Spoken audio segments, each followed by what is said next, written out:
I'm going to create my character, but before I do that, I'm going to create 2 additional NPCs for the purpose of having, some ambience, some characters to come up with, grow up around me with. They're going to start from scratch as well for that sandbox feel. It'll be nice to see what happens to them as well. So NPCs are going to be few and far between because it's all random. So there's a possibility I will not encounter another NPC for another couple turns, which could, that could be dramatic, especially if some people die, because permadeath is on and it's all, whatever happens. I'll just roll a new character. But the goal is to see how long these characters can survive, how long I can survive, and see the changes and watch people come and go, and while surviving and growing among them, and while exploring and leave a legacy. My character died, so and so died, but they discovered this before they died, or they disappeared and really they're not dead. They just like mutated or something, and they're like, come back later or something. But I'm going to create 2 NPCs. Everything is going to be rolled randomly. But for my character, usually I roll random things for my character, but this time I have a good feeling about this attempt at a mythic run. And I think I'm gonna have a lot of fun with this. I mean, I literally designed it to be fun for me so that I don't get bored of it. Rolling on the tables is the game, secretly, low-key. In Mythic, rolling on the tables is the game. It's like, what am I going to get? What am I going to get? You're like unpacking Pokemon cards. What am I going to get? What 2 words am I going to get? Yo, that's a sick combination. Oh, I can't believe this. Or man, this combination is weird. And then you come up with something. You even have just random things mixed in here: action, location, emotion, floral, number, and then it's just all sounds that you make with your mouth when you say names.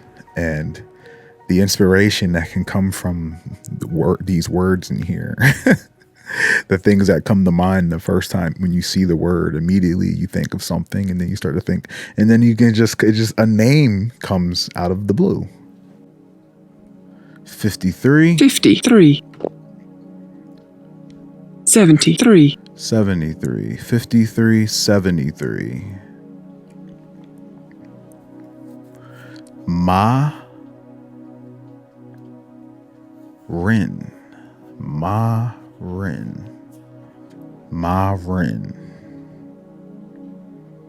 I like that. Ma Rin. I like Ma Rin as one word. Yeah. We're just gonna do first names and nicknames. If we need a last name, we'll roll a last name, but we'll do first names and nicknames for the time being. Next, we need to know what character type is Marin. I'm gonna roll twice on the character type table.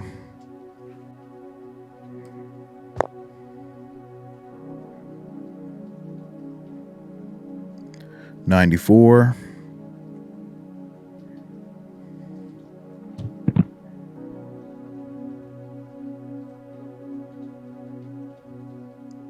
$66. 94, 66. 94, 66. Unnatural.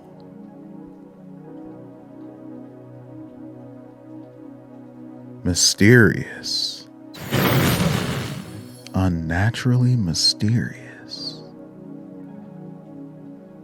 What could that mean? Unnaturally mysterious.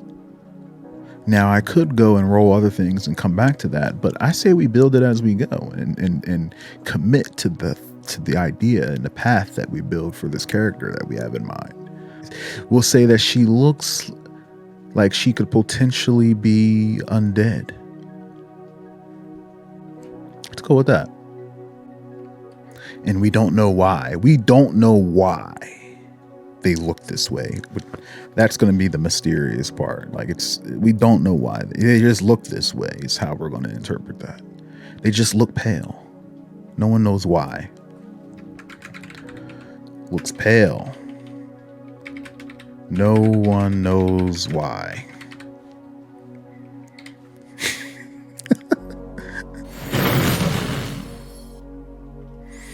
So far, this is making out to be a pretty unique character. Marin. Okay. All right. Identity.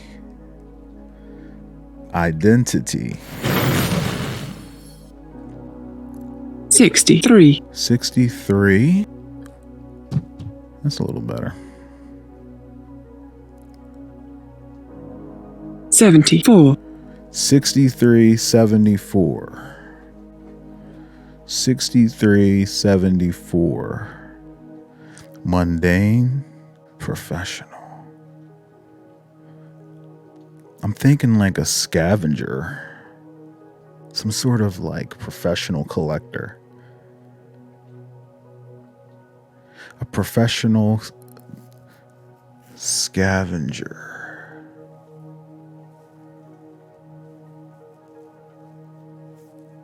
This is going to be, the identity is going to be more so what they identify themselves as. So this is taking place of jobs in Final Fantasy Tactics. Their skills and their abilities are going to stem from what they identify as. And I probably should have mentioned that.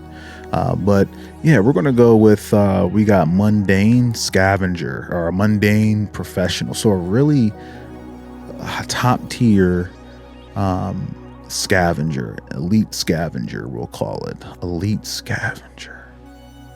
An elite scavenger.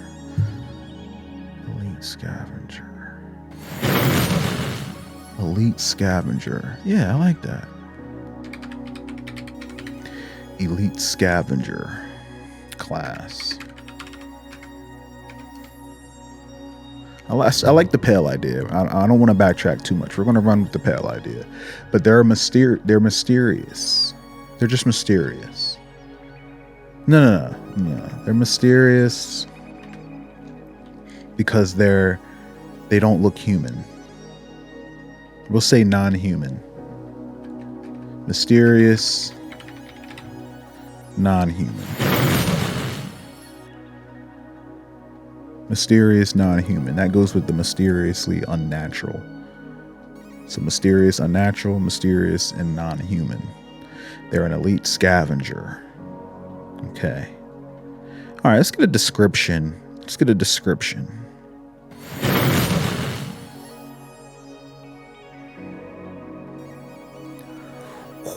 Oh, there we go. 37. 37.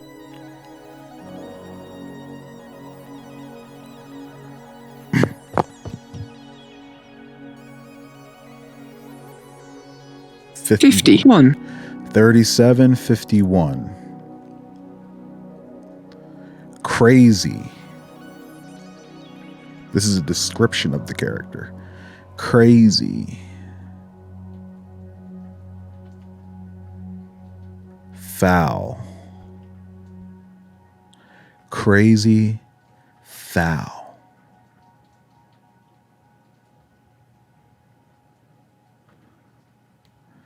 Everything that you would associate with a crazy, foul person is how you would describe this character. Now, that's not good. That's not good. Crazy and foul. We're going to say disturbed.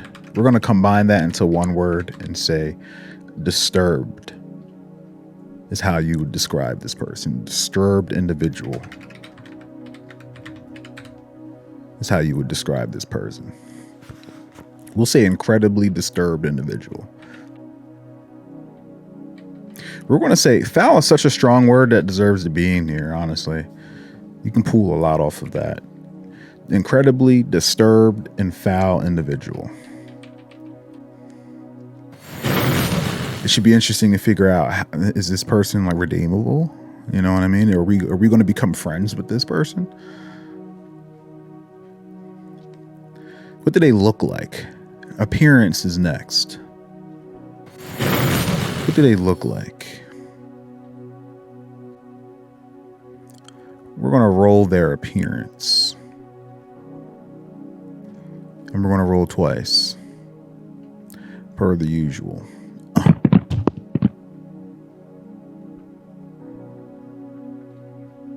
80. 80.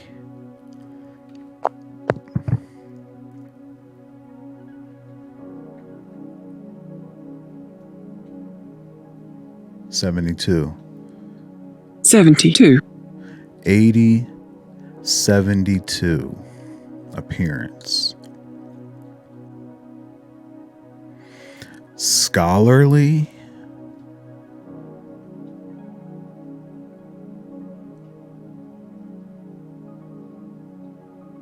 Reassuring.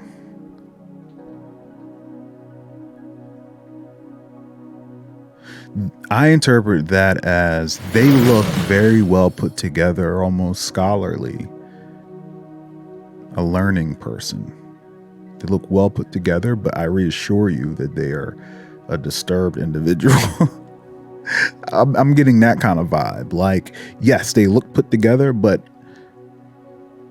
you can be reassured that they constantly reassure you that they are very foul and disturbed. But they look fine. We'll go with that. I like that idea.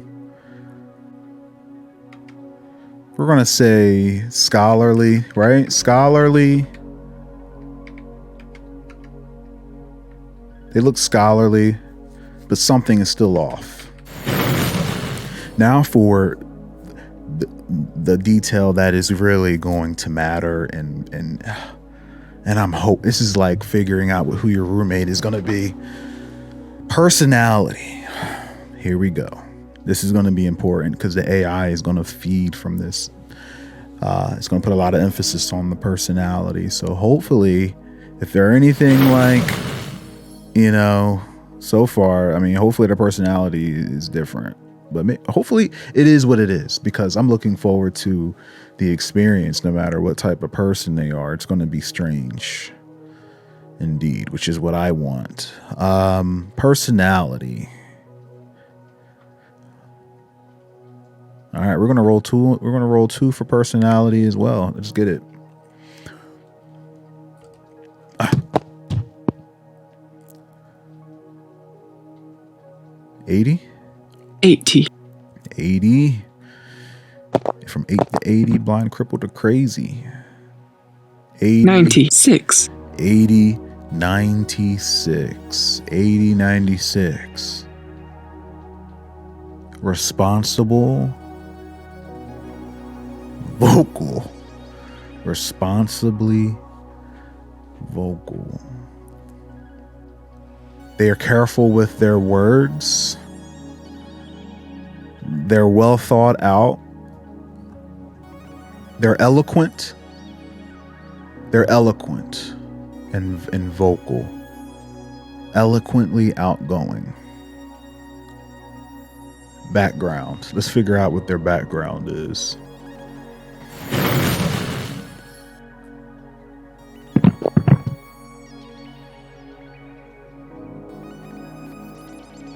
$72.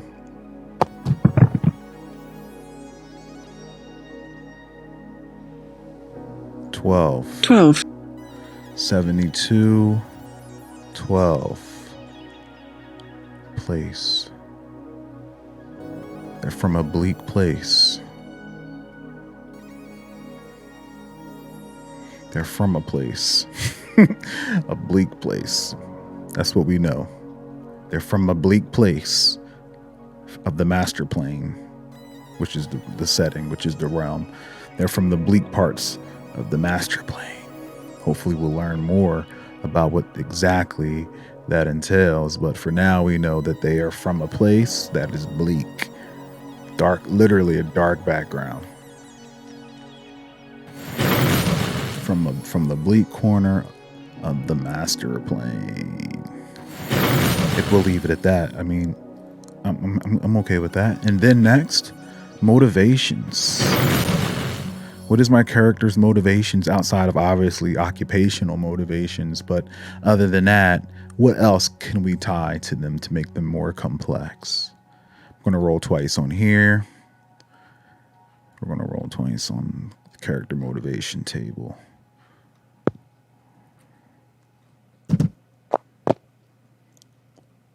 $29.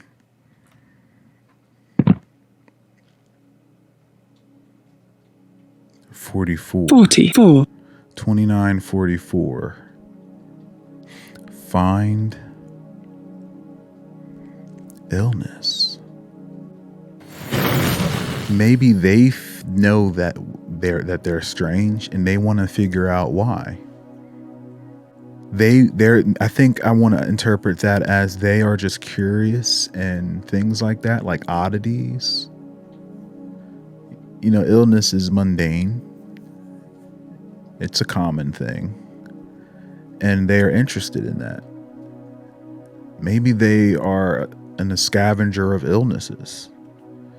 Maybe they don't collect objects. Maybe they collect disease and things that are weird and gross. Yeah, they collect disease and sickness.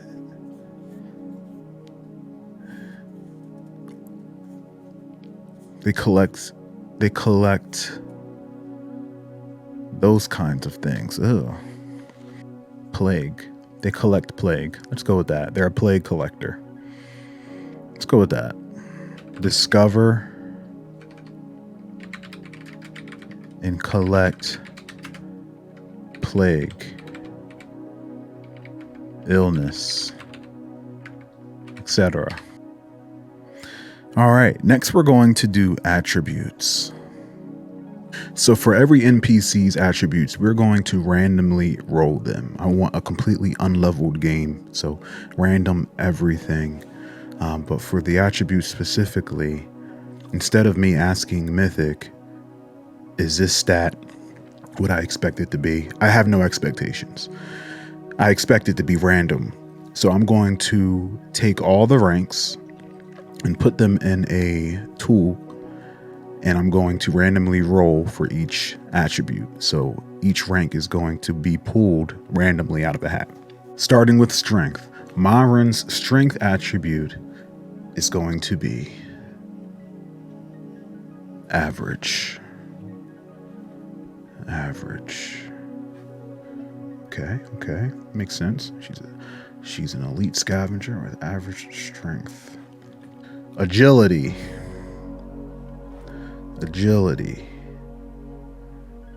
is going to be weak.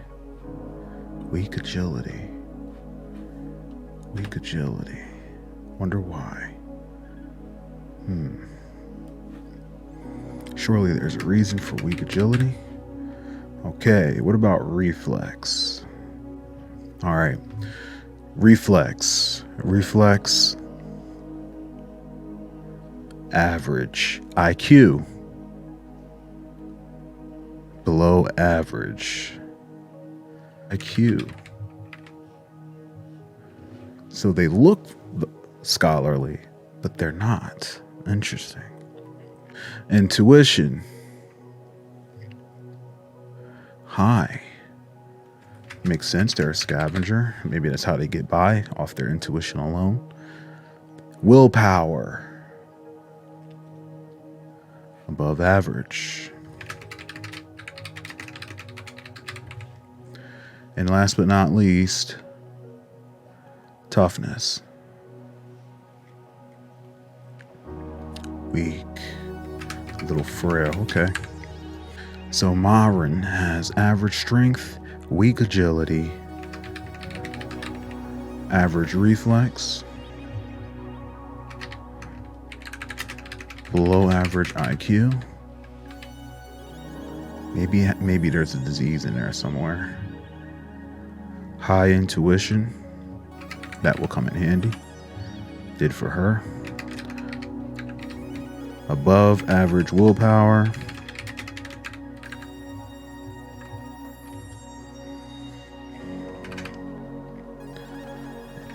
And weak toughness. The way I'm going to approach skills and abilities is the identity of the rogue will determine the type of rogue they are. We're going to roll to see how many skills they get. Then we're going to roll to see what those skills are.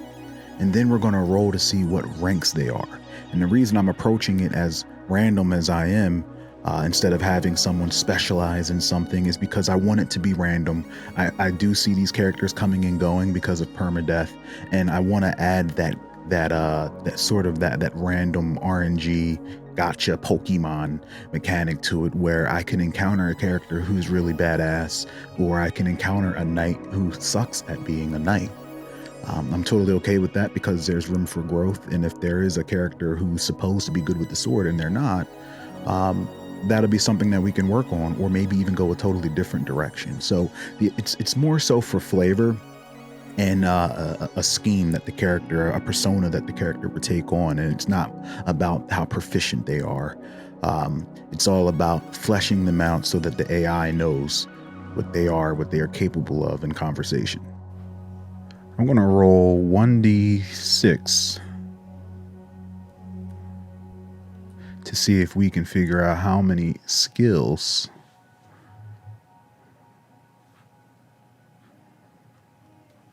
Myron has to start with. All right. Despite the way it looks, this is a d6. 1. One skill. We're going to roll 2 together and then interpret the result. This will be their only skill that Myron is starting with. Skills is just anything they're capable of. Abilities, skills, things they know how to do. It doesn't have to be the only thing that they're good at, but it's the only thing worth mentioning for now. We're going to roll a D100 for this.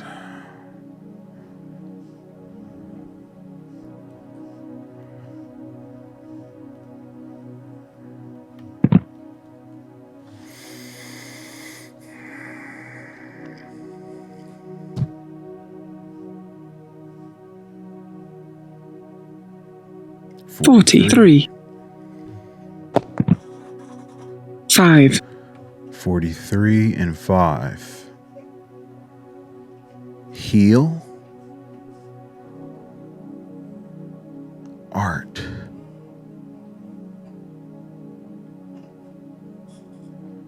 Heal. Art.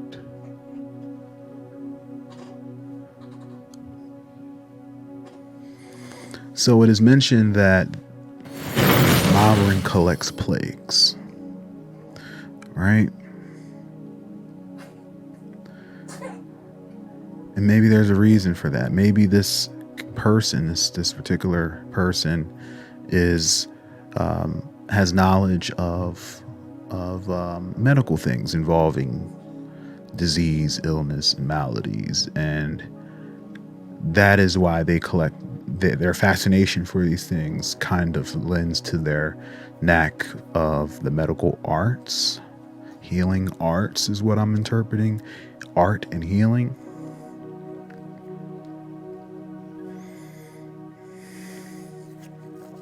I'm brainstorming a little bit longer because I feel like that's an easy way to go. But I want to see if maybe I could take it in a different direction, but I got to think about it.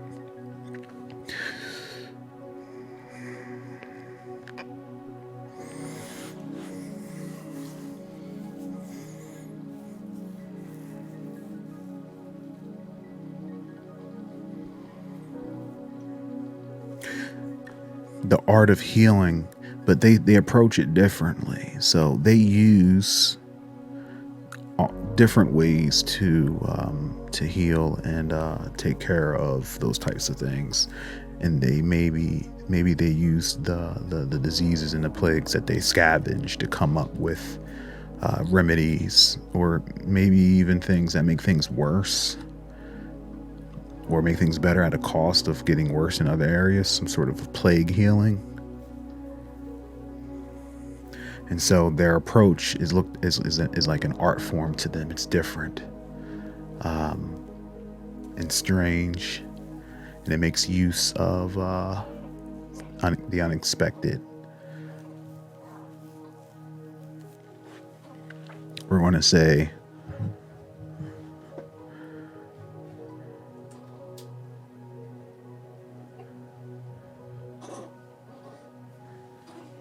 foul medicine, because they're a foul person. We'll call it foul medicine. This is medicine that has its benefits, but it also comes at a cost of being either really gross, harmful, but it does serve a purpose. We're going to call this foul medicine.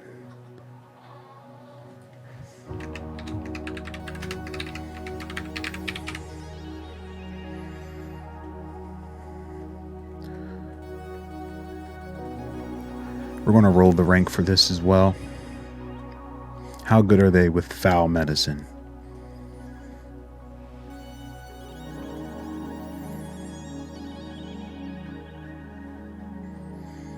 Minuscule. The worst possible.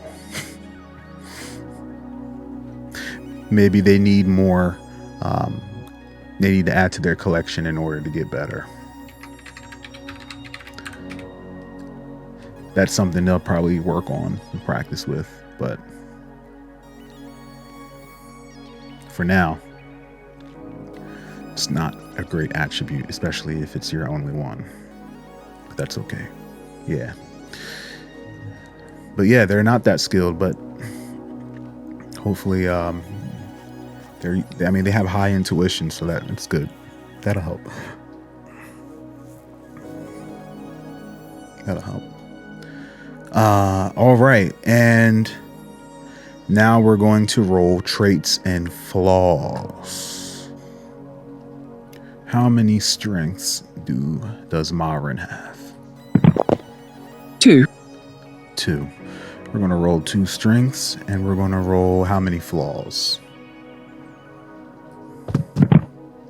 3. 3. All right.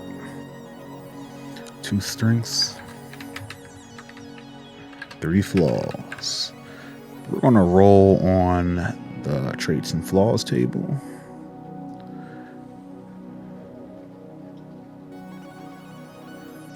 All right, starting with strengths.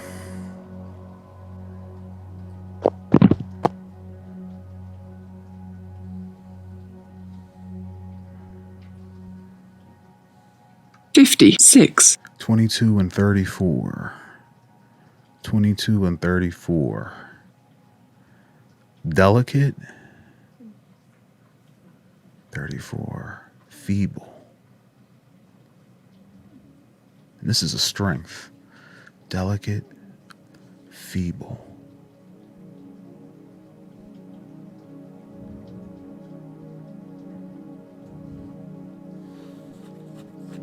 I'm going to interpret that as they are the opposite of intimidating. They look very innocent, and that works for them, and because that we know that they're not. So they look very weak and unassuming, and that is going because of their personality, which is crazy. That works to their benefit. So we'll go with that. We'll say.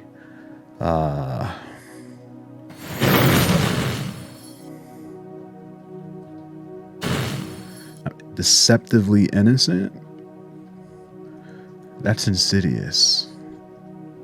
We'll say that their strength is being insidious, and they use that to their advantage. So they're weak. I rolled weak and feeble. But because we know that they're actually crazy, we're going to say that as a strength, that would be that they use that to their advantage.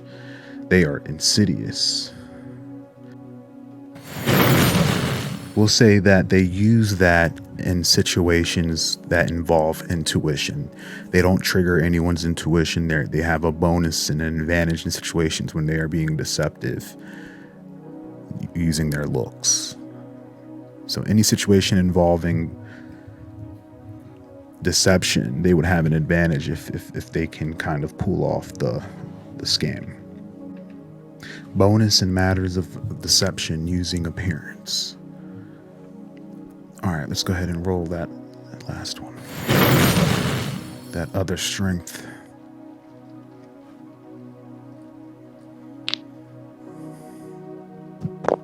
Oops. Oh, here we go.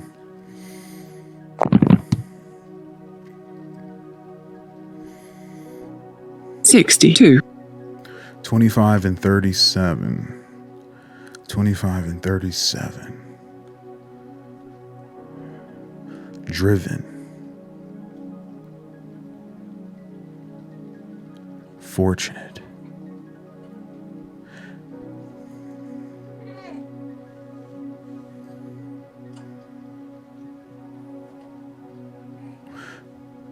They are driven by luck. They are very fortunate. They're very lucky. They're lucky and successful. They're lucky and it brings success. Their luck brings them success. And therefore they're driven. Motivated and lucky.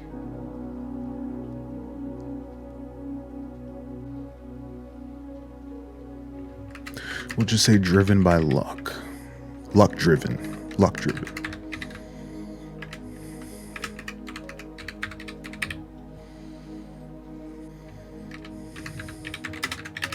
Bonus in matters of chance.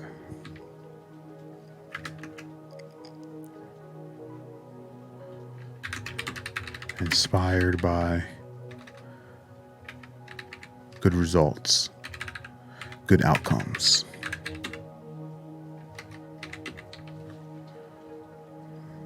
Yeah.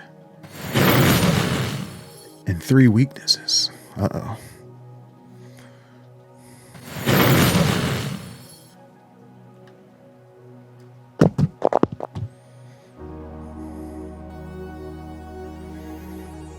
$97. 2473. Dominant. 73. Dominate. Power. Dominate. Power. They're disturbed.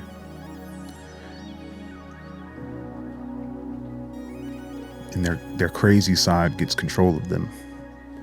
Sometimes. That's how I'm going to interpret that.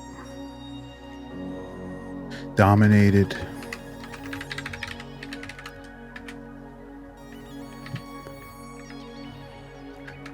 By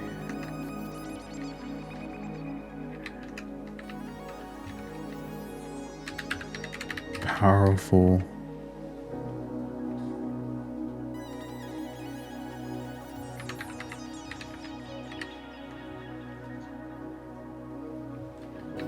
disturbed, powerfully disturbed,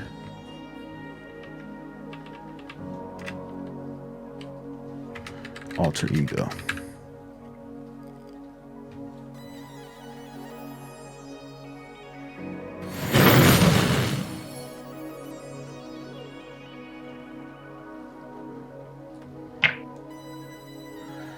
Next weakness.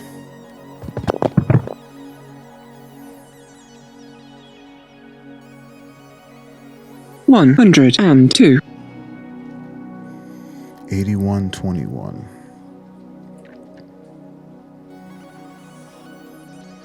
Sense. Defense.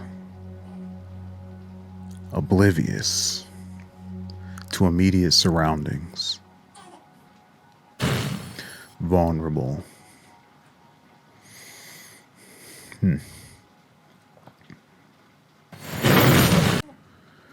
All right, and last one.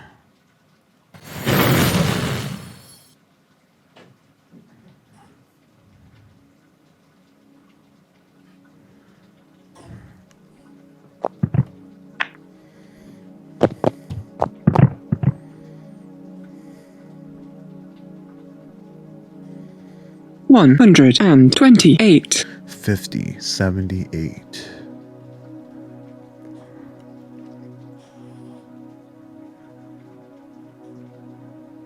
Large,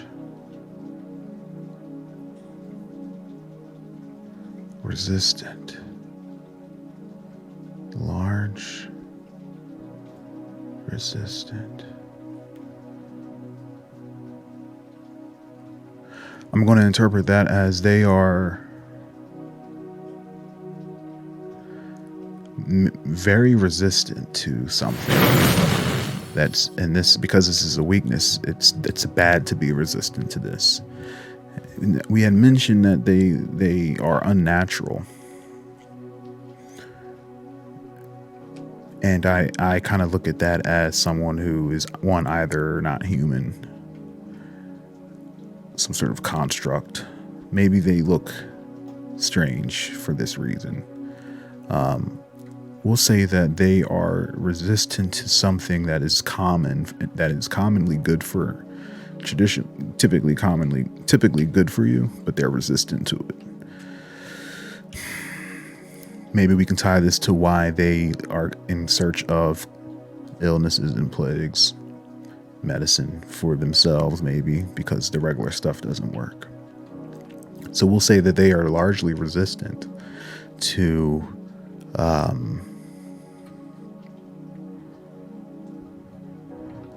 I'm going to roll on the meaning table to kind of get more meaning from this. Because I can go a lot of directions with that, but we're going to use Mythic to determine what it is exactly they are resistant to that's commonly good. All right, we're going to roll on table, descriptor table 1 and then descriptor table 2. Starting with 1, we'll roll them both at the same time. From left to right, left will be 1, 2 will be the second.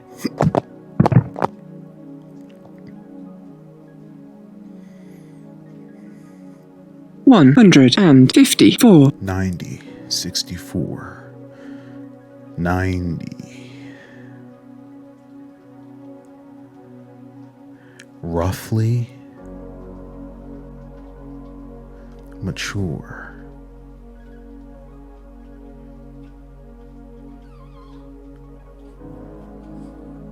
They are resistant to aging. So for that, this person is probably, we'll say, age-locked. Unable to mature. Stuck in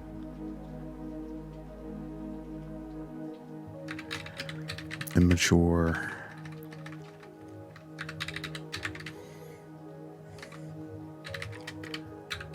body.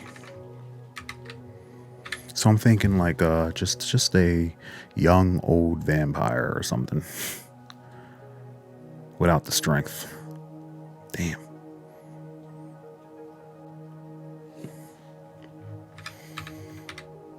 And that would make sense why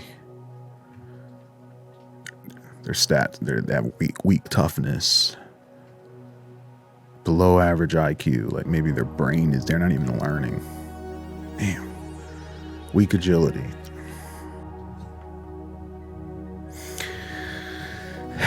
Now, what I wanted the most out of this experience was to have really interesting NPCs, and I think this is a really, really good start. The last thing I want to do for this character before we move on to the second NPC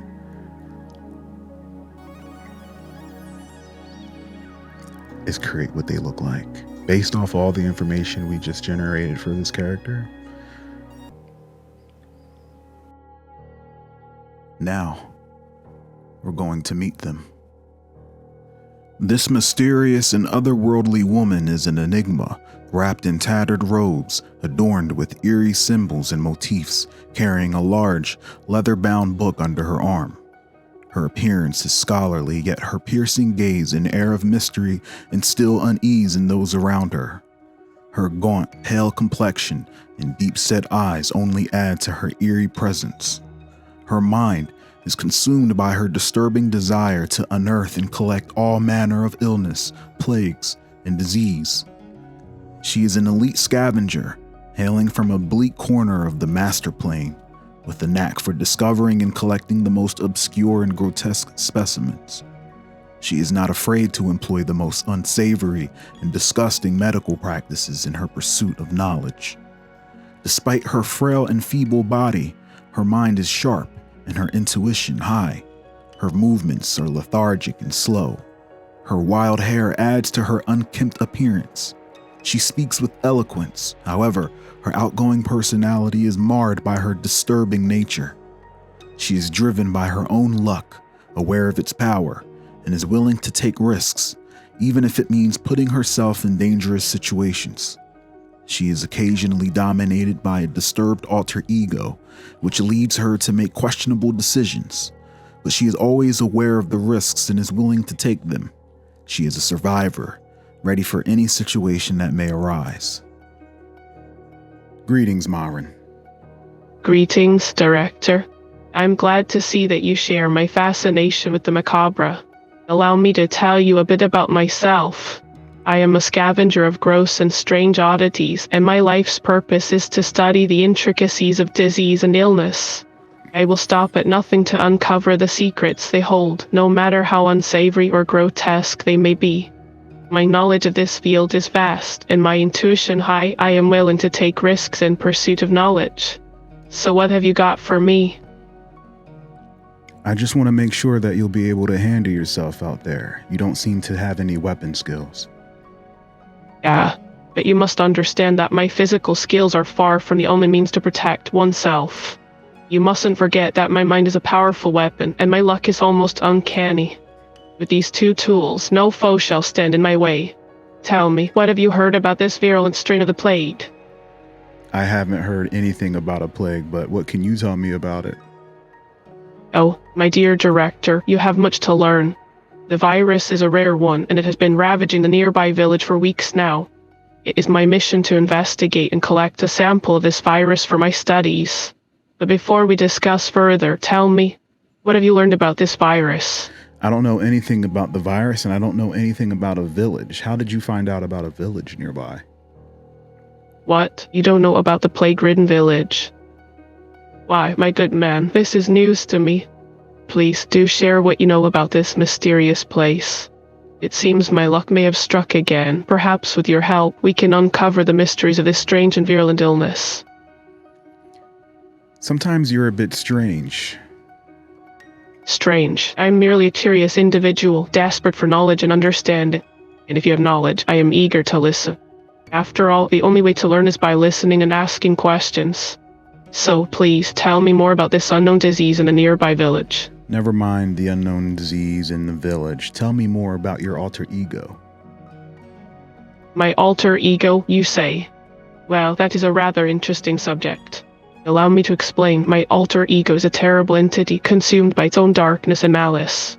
It is a part of me that I must keep in check at all times. However, it does have its uses. It allows me to access hidden depths of power and strength that I might not otherwise be able to access. In this way, my alter ego serves as a powerful asset in my pursuit of disgusting and foul medical knowledge. What happens when you become absorbed by the alter ego? Yeah, so you want to know more about my dark side, do you? When I become absorbed by my dark self, I am capable of the most unsavory and grotesque of practices. It is a full-on transformation into a vengeful and unearthly being capable of doing whatever it takes to achieve its goals. This morbid curiosity has allowed me to uncover secrets and mysteries that no one else has been brave enough to explore. Of course, this comes with its risks, but I am willing to take them in order to discover the truth. Can I trust you? Trust me, absolutely. I am a survivor, and I will stop at nothing to ensure that my mission is successful. I have spent my entire life studying the intricacies of disease and illness, and I am passionate about what I do. My knowledge and experience are invaluable, and I would be honored to share it with you. What's one of your favorite discoveries? Oh, that is a difficult question. I have so many discoveries that I am proud of. If I had to pick just one, it would be the time when I stumbled upon an ancient, exotic plague that had been ravaging a nearby village. It was so unique and fascinating, it provided me with all manner of insight into the complexities of diseases and their effects on the human body. I am still researching this plague to this day, and one day soon I hope to unlock its full potential, or at least as much as possible.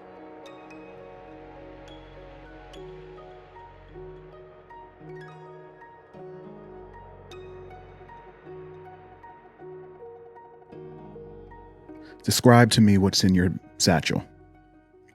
Ah, my satchel. It is my pride and joy, a true reflection of the strange and mysterious things I have discovered on my travels. Inside, you will find all sorts of oddities. Specimens from far-off lands, some foul and some beautiful. Remnants from long-forgotten civilizations. And even some of the more morbid objects I have collected in my search for knowledge. It is truly a wondrous collection, and one that I am always eager to share with those who are brave enough to explore its depths. Describe to me in detail one of these things in your satchel. Very well, then I shall do so. Let us start with the most interesting item of all, a fragment of an ancient scroll, written in a language no one has been able to decipher. Its symbols and markings are said to contain secrets beyond our comprehension, and it is something I have been researching for some time. This scroll is my prized possession, and perhaps one day I will unlock its secrets. That's surprising. It has nothing to do with the medical field. Surprising indeed. Tell me more of your thoughts on this matter. What makes you think it has nothing to do with the medical field? Are you saying it does? Indeed, I am. It may not seem like it at first glance, but I believe this scroll holds the key to unlocking the mysteries of disease and illness. The symbols and markings on it could provide us with invaluable insight into the workings of the human body and how to treat it. I am eager to hear your opinion on this. What do you think? I think that we should become friends because I want to be with you when you discover what that is. Absolutely. That would be a most welcome arrangement. It is always exciting to share my discoveries with others. Tell me, do you have any theories on what this mysterious fragment could mean? What ideas do you have that could help me in my quest for knowledge? I'll be your muscle and I'll get and stop whatever gets in your way. Ah, that is an intriguing prospect. You have certainly piqued my curiosity. Do tell me more of your plans. How do you intend to get in and stop whatever it is we must? Are you relying on your strength alone, or do you have other methods in mind? I'm actually not sure yet because I still have to create my character. All right, Myron, it was great meeting you. I will see you on the master plane. That sounds fantastic. It would be my pleasure to accompany you as you create your character. Perhaps together we can uncover the mysteries of this strange item and find out what secrets it holds. Please do share your ideas with me. It would be most enlightening.